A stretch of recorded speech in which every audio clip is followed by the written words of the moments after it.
Assalamualaikum. Waalaikumsalam. Sudah hadir semua? Alhamdulillah. Saya buka ya. Assalamualaikum warahmatullahi wabarakatuh. Waalaikumsalam warahmatullahi wabarakatuh. Gimana kabarnya hari ini? Sehat semua? Alhamdulillah sehat. Saya absen dulu ya. Siapa ini? Nomor absen pertama yaitu Yuliani. Hadir? Oke. Kemudian Siva, Nurfadel, Pristina Wati, Fahmi. Oke. Oke, hadir semua ya, tidak ada yang absen ya, ada yang sakit. Hari ini pertemuan kita yang pertama ya. Sebelumnya perkenalkan, nama Ibu Urwa Wuskaladini sebagai pengampu pada mata kuliah kali ini, yaitu analisis regresi. Sudah pernah ya belajar statistika sewaktu di bangku sekolah dulu? Nah, statistika ini merupakan bagian dari matematika. Nah, kenapa perlu belajar yang namanya analisis regresi? Nah, tujuannya supaya kita semua dapat mengetahui dan dapat menjelaskan bahwa analisis regresi ini merupakan salah satu metode dalam statistika, dan analisis regresi ini masih banyak terbagi dalam beberapa jenisnya lagi sesuai dengan kebutuhan tujuan analisis. Harapannya setelah dapat menjelaskan konsep analisis regresi dan jenis-jenisnya, kita semua dapat menerapkannya dalam penelitian, terutama dalam bidang ekonomi dan sosial. Seringkali metode ini dipakai dalam penelitian skripsi mahasiswa. Tahu istilah korelasi itu apa? Hubungan ya. Nah, jadi ini di sini salah satu metode statistika yang membahas tentang analisis hubungan, yaitu seberapa besar dan bagaimana arah hubungan dari antara dua variabel atau lebih.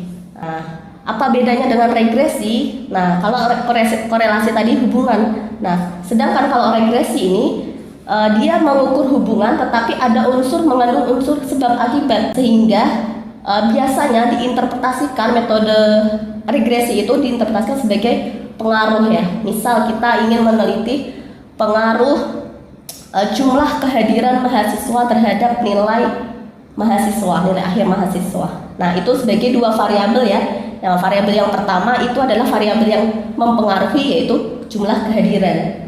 Nah, sedangkan variabel yang kedua yaitu variabel Y ya, biasanya X dan Y, atau variabel yang mempengaruhi dan variabel yang dipengaruhi. Nah, yang dipengaruhi itu adalah nilai mahasiswa tadi, nilai akhir. Analisis pengaruh ke jumlah kehadiran mahasiswa terhadap nilai akhir mahasiswa yang diperoleh. Nah, contohnya gambaran dari bentuk korelasi ya, seperti ini. Nah, yang ini dari garis linear, ini namanya garis linear ya, garis lurus di sini. Ini adalah bentuk kalau kita gambarkan data-data, titik-titik ini adalah kumpulan data-data antara dua variabel, yaitu variabel X dan variabel Y di sini. Nah, kalau garis ini menunjukkan miring dari kiri bawah ke kanan atas, berarti ke kanan ya, ke arah kanan, itu berarti mengandung hubungan positif atau hubungan searah. Berarti misalkan tadi dua variabel yaitu X dan Y ya. Nah, berarti kalau semakin X-nya itu semakin tinggi, maka Y-nya itu juga akan meningkat. Regresi ini. Jadi dalam Al-Qur'an tuh khususnya Quran surat Ibrahim ayat 7, ada yang tahu? Ya, bunyinya la in syakartum la azidanakum ya. Nah, itu adalah apa, ada yang tahu artinya?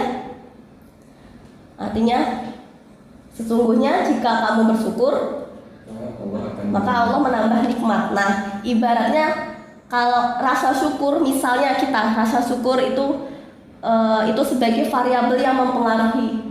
Nah, maka nikmat Allah yang kita dapat itu adalah sebagai variabel yang dipengaruhi. Jadi semakin kita banyak menambah rasa syukur, maka nikmat juga akan meningkat ya, ibaratnya akan bertambah juga yang Allah kasih.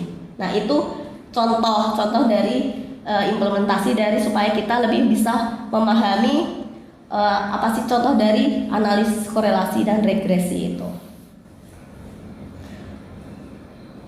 Nah, sampai di sini dengan materi konsep ini, kira-kira ini ada pertanyaan.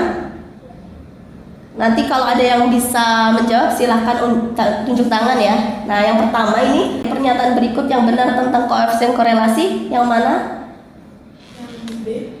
Yang B. Semakin mendekati 0 hubungan antara semakin kuat? Iya, semakin lemah ya harusnya.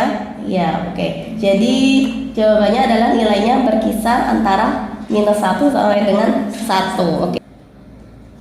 Nah, baiklah materi pada hari ini cukup sampai di sini dulu. Nanti kita lanjutkan dengan analisis cara menghitungnya ya. Nah, cara menghitung bagaimana kita menghitung ukuran korelasi hubungan antara dua variabel. Terima kasih dengan materi hari ini, semoga bermanfaat. Kita tutup dengan hamdalah bersama-sama. Kurang lebihnya mohon maaf. Saya tutup. Wassalamualaikum warahmatullahi wabarakatuh. Waalaikumsalam.